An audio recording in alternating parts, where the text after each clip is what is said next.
मेरा नाम आयशा है और आज से ठीक 4 महीने पहले मेरी ज़िंदगी पूरी तरह बदल गई थी। शादी के बाद मुझे लगा था कि एक नया घर, नया परिवार और एक नई शुरुआत मिलेगी, लेकिन मुझे नहीं पता था कि मैं जिस घर में जा रही हूँ वहाँ प्यार से ज़्यादा शक और ताने पहले से तैयार थे। मेरी शादी एक मिडिल क्लास फैमिली में हुई थी। शुरुआत में सब ठीक लगा था, लेकिन जैसे ही मैं ससुराल आई मुझे समझ आ गया कि यहाँ हर मुस्कान के पीछे एक शर्त छुपी है। मेरी सास का नाम रज़िया बेगम था। पहली मुलाकात में उन्होंने मुस्कुरा कर कहा था, हमारे घर की बहुएं बहुत समझदार होती हैं। मैंने सोचा था ये तारीफ है, लेकिन असल में ये एक वार्निंग थी। पहले हफ्ते में ही मुझे हर काम पर क्रिटिसाइज किया जाने लगा। चाय में चीनी ज़्यादा है, कमरे की सफाई ठीक से नहीं हुई, तुम्हें कुछ आता भी है या नहीं। और मेरे पति समीर हमेशा एक ही बात कहते, आयशा माँ ऐसी ही हैं, तुम इग्नोर करो। इग्नोर? मैं हर दिन टूट रही थी, लेकिन किसी को फ़र्क नहीं पड़ता था। सबसे अजीब बात तब हुई जब एक दिन मेरी सास ने अचानक कहा, घर के सारे खर्चों का हिसाब अब तुम रखोगी। मैं थोड़ी हैरान हुई, लेकिन मैंने सोचा शायद वह मुझ पर भरोसा कर रही हैं। उन्होंने मुझे घर की एक पुरानी पासबुक और कुछ कैश हैंडलिंग का काम दे दिया। मैंने धीरे धीरे सब संभालना शुरू कर दिया, लेकिन फिर एक दिन सब बदल गया। उस दिन सुबह मेरी सास अचानक मेरे कमरे में आई। उनका चेहरा गुस्से से लाल था। उन्होंने ज़ोर से कहा, आयशा मेरे पैसों से छेड़छाड़ क्यों की? मैं शॉक में उठी। क्या हुआ माँ जी? मैंने कुछ नहीं किया। लेकिन उन्होंने मेरी एक नहीं सुनी। उन्होंने हाथ में एक बैंक स्लिप दिखाई। ये पैसे कहाँ गए? 50,000 रुपये गायब हैं। मैं डर गई। मुझे नहीं पता, मैंने तो कुछ नहीं किया। लेकिन तभी उन्होंने ज़ोर से कहा, झूठ मत बोलो, घर में तुम्हारे अलावा कोई नहीं छूता अकाउंट्स। कुछ ही मिनटों में पूरा घर इकट्ठा हो गया। मेरे पति भी आ गए और मेरी सास ने सबके सामने कहा, इस लड़की पर भरोसा करके मैंने सबसे बड़ी गलती की है। ये हमारे घर के पैसे चुरा रही है। मेरा दिल तेज़ी से धड़कने लगा। मैंने रोते हुए कहा, मैंने कुछ नहीं किया, प्लीज़ मेरी बात सुनो। लेकिन किसी ने मेरी बात नहीं सुनी। और फिर मेरे पति ने भी कहा, आयशा सच बता दो, माँ झूठ नहीं बोलती। उस पल मुझे लगा जैसे मैं अकेली पड़ गई हूँ। और फिर मेरी सास ने आखिरी बात कही, अगर तुमने पैसे वापस नहीं किए तो तुम्हारी जगह इस घर में नहीं होगी। मैं वहीं खड़ी रह गई और मेरे अंदर सिर्फ एक सवाल था, क्या सच में मैंने चोरी की है या ये कोई और खेल है? मेरे ऊपर लगे इल्ज़ाम के बाद उस घर में माहौल पूरी तरह बदल चुका था। अब कोई मुझसे सीधे बात नहीं करता था। हर कोई मुझे शक की नज़रों से देखने लगा था। मेरी सास ने साफ कह दिया था, अब इस लड़की पर नज़र रखो। और मेरे पति समीर, वो बस एक ही बात दोहराते थे, आयशा सच बोल दो, मामला ख़त्म कर दो। लेकिन सबसे दर्दनाक बात यह थी कि कोई मेरी बात पर भरोसा ही नहीं कर रहा था। उस रात मैं बहुत टूट चुकी थी। मैं कमरे में बैठी बार बार वही बैंक की स्लिप देख रही थी। 50,000 रुपये गायब, लेकिन मैंने तो कुछ भी नहीं किया था। मेरे मन में बार बार एक ही सवाल घूम रहा था, अगर मैंने नहीं लिया तो फिर किसने लिया? अगली सुबह मेरी सास ने मुझे रसोई में बुलाया। उनका चेहरा सख्त और आवाज़ ठंडी थी। अब से तुम घर के किसी भी पैसों के काम में दखल नहीं दोगी। मैंने धीरे से पूछा, लेकिन माँ जी, अगर मैंने कुछ नहीं किया तो मुझे सज़ा क्यों मिल रही है? उन्होंने मेरी तरफ देखे बिना कहा, हम जोखिम नहीं ले सकते। उस दिन मुझे पहली बार समझ आया कि इस घर में मुझे पहले ही दोषी मान लिया गया है। मैंने खुद को शांत रखने की कोशिश की, लेकिन अब मैं हर चीज़ ध्यान से देखने लगी थी। कौन कब कमरे में जाता है, कौन पैसे संभालता है और कौन फ़ोन ज़्यादा इस्तेमाल करता है। और फिर मुझे एक छोटी सी बात पर शक हुआ। हर शाम मेरी सास जब रसोई में होती थी तो उनका फ़ोन हमेशा अनलॉक रहता था और उसी समय एक अनजान नंबर से कॉल आता था जिसे वह तुरंत काट देती थी। मेरा शक बढ़ने लगा, लेकिन मेरे पास कोई सबूत नहीं था। अगले दिन मैं धीरे से उनका फ़ोन देखने की कोशिश कर रही थी। तभी अचानक मेरी सास वहाँ आ गई। तुम क्या कर रही हो? मैं एकदम घबरा गई। मैं तो बस पानी लेने आई थी। उन्होंने मुझे घूर कर देखा और कहा, ध्यान रखना, अब तुम पर नज़र रखी जा रही है। उस पल मुझे साफ समझ आ गया कि वह मुझे पहले से ही दोषी साबित करना चाहती हैं। उस रात मैं सो नहीं पाई और मैंने मन ही मन तय कर लिया, अब मैं चुप नहीं रहूँगी। अगर मैं बेगुनाह हूँ तो मैं सच सबके सामने लाकर रहूँगी।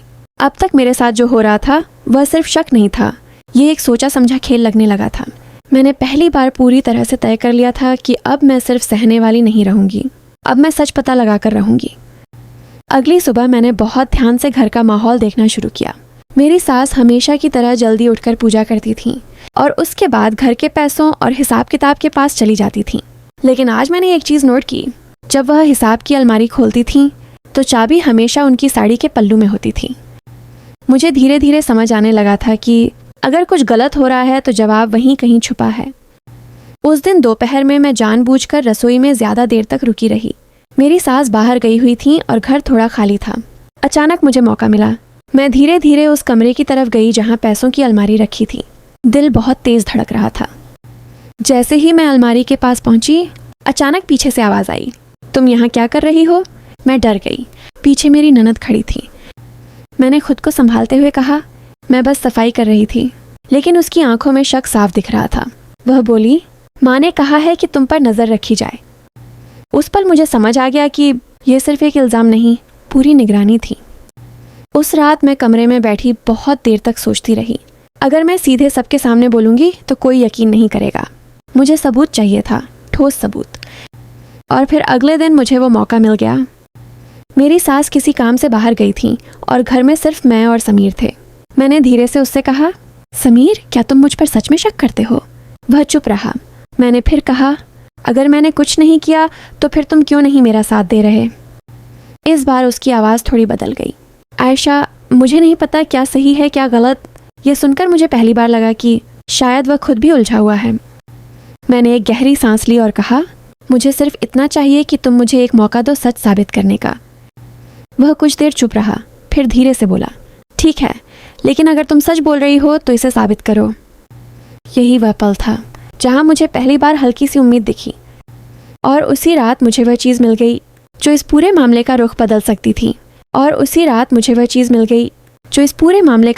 सकती थी। रात का समय था और पूरा घर शांत पड़ा हुआ था। हर कोई सो चुका था, लेकिन मेरी आंखों से नींद गायब थी। मेरे दिमाग में बस एक ही बात घूम रही थी, अगर मैं बेगुनाह हूँ तो मुझे इसका सबूत ढूंढना ही होगा।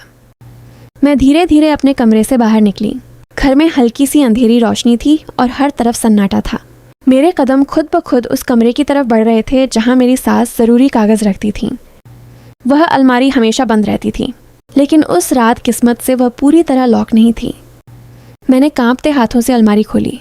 अंदर कई फाइलें, बैंक के कागज़ और लेन देन के रिकॉर्ड रखे थे। मैं जल्दी जल्दी सब देखने लगी। तभी मेरी नज़र एक फाइल पर पड़ी। उस पर लिखा था, राकेश लेन देन विवरण। मैं एक पल के लिए वहीं जम गई। राकेश, यही नाम मैंने पहले भी कहीं सुना था। मैंने हिम्मत करके फाइल खोली। जैसे जैसे मैं पन्ने पलटती गई, मेरे चेहरे का रंग बदलता गया। उसमें साफ लिखा था कि घर के बैंक खाते से पैसे धीरे धीरे बाहर निकाले जा रहे थे। और सबसे बड़ा झटका यह था कि सभी ट्रांजैक्शन मेरी सास के नाम और उनकी अनुमति से हो रहे थे। मेरी सांस अटक गई। तो इसका मतलब जिस चोरी का इल्ज़ाम मुझ पर लगाया गया था, असल में वह एक बड़ा झूठ था। मैं अभी भी फाइल देख ही रही थी कि अचानक पीछे से आवाज़ आई, तुम वहाँ क्या कर रही हो? मैं डर के मारे वहीं रुक गई। धीरे धीरे पीछे मुड़ी। मेरी सास खड़ी थी। उनके चेहरे पर गुस्सा नहीं था, बल्कि एक अजीब सी ठंडक और आत्मविश्वास था। मैंने जल्दी से फाइल बंद करने की कोशिश की, लेकिन अब देर हो चुकी थी। उन्होंने धीरे से कहा, तुमने देख लिया ना? मेरे हाथ कांप रहे थे। मैंने हिम्मत करके पूछा, ये सब क्या है माँ जी? उन्होंने एक कदम आगे बढ़कर कहा, तुम्हें जितना जानना चाहिए था तुम उससे ज़्यादा जान चुकी हो। मैंने उनकी आंखों में देखते हुए कहा, आपने मुझे फंसाया क्यों? इस बार उनका चेहरा थोड़ा सख्त हो गया, क्योंकि किसी को तो दोषी बनाना ही था और तुम सबसे आसान थीं। यह सुनकर मेरा दिल टूट गया। तो क्या मैं शुरू से ही एक प्लान का हिस्सा थी? मैंने फाइल कसकर पकड़ ली और पीछे हटते हुए कहा, मैं सच सबके सामने लाकर रहूंगी। मेरी सास ने मुझे घूरा, लेकिन इस बार मैं नहीं डरी। और उसी पल मुझे समझ आ गया, अब यह सिर्फ इल्ज़ाम नहीं रहा, अब यह जंग बन चुकी थी। मेरी आवाज़ में पहली बार डर नहीं था, अब उसमें एक फैसला था। मैं सच सबके सामने लाकर रहूंगी। मेरी सास मुझे घूरती रही, लेकिन इस बार मैं पीछे नहीं हटी। घर का सन्नाटा भारी हो गया था, जैसे दीवारें भी हमारी बात सुन रही हों। उन्होंने धीरे से कहा, अगर तुमने कुछ भी गलत कदम उठाया तो तुम्हें इसका अंजाम पता नहीं है। मैंने गहरी सांस ली। गलत कदम तो आप लोग पहले ही उठा चुके हैं, अब मैं सिर्फ सच सामने लाऊंगी। मैं फाइल लेकर कमरे से बाहर आ गई। मेरे हाथ कांप रहे थे, लेकिन दिल मजबूत था। सीधा मैं समीर के पास गई। समीर, ये देखो। उसने फाइल हाथ में ली और जैसे जैसे पढ़ता गया, उसका चेहरा बदलता गया। ये क्या है? उसने धीमे से कहा। मैंने कहा, जिस चोरी का इल्ज़ाम मुझ पर लगा है उसका सच ये है। वह चुप हो गया। पहली बार उसके चेहरे पर कन्फ्यूजन था, शक नहीं। उसने फाइल फिर से देखी और बोला, अगर यह सच है तो माँ ने। वह अधूरा ही रुक गया। उसी समय मेरी सास कमरे में आ गईं। उन्होंने मुझे देखा और सख्ती से कहा, मैंने कहा था ना, इस घर की बातें बाहर नहीं जानी चाहिए। मैंने पहली बार ऊंची आवाज़ में कहा, तो फिर आपने मुझे फंसाया क्यों? पूरा घर जम गया। समीर बीच में खड़ा था, दोनों तरफ देख रहा था। मेरी सास ने ठंडी आवाज़ में कहा, क्योंकि तुम्हारे आने से सब कुछ बिगड़ रहा था और किसी को तो जिम्मेदारी लेनी थी। यह सुनकर समीर हिल गया। माँ, आपने आयशा को फंसाया? वह चुप रहीं और उसी चुप्पी ने सब सच कह दिया। मैंने धीरे से कहा, मैंने कोई चोरी नहीं की, आपने मुझे बलि का बकरा बनाया। अब समीर का चेहरा बदल चुका था। वह पहली बार अपनी माँ के सामने खड़ा हुआ। माँ, ये गलत है। मेरी सास ने गुस्से में कहा, तुम अपनी माँ पर शक कर रहे हो? समीर ने गहरी सांस ली और कहा, नहीं माँ, अब मुझे सच दिख रहा है। उस पल घर में पहली बार सन्नाटा नहीं, सच की आवाज़ थी। मेरी सास कुछ नहीं बोली। उनकी आंखों में पहली बार डर था। कुछ ही दिनों में सारा सच सामने आ गया। पैसे कहाँ गए थे, कौन शामिल था और कैसे मुझे फंसाया गया था। मेरा नाम साफ हो गया, लेकिन सबसे बड़ा बदलाव ये था, अब मैं वह लड़की नहीं थी जो चुप रहती थी। आज मैं उसी घर में हूँ, लेकिन अब कोई मुझे कमज़ोर नहीं समझता। न कोई इल्ज़ाम, न कोई शक। और मेरी सास, वो अब समझ चुकी हैं। चुप रहने वाली लड़कियां हमेशा कमज़ोर नहीं होती। कभी कभी वो बस सही समय का इंतज़ार कर रही होती हैं।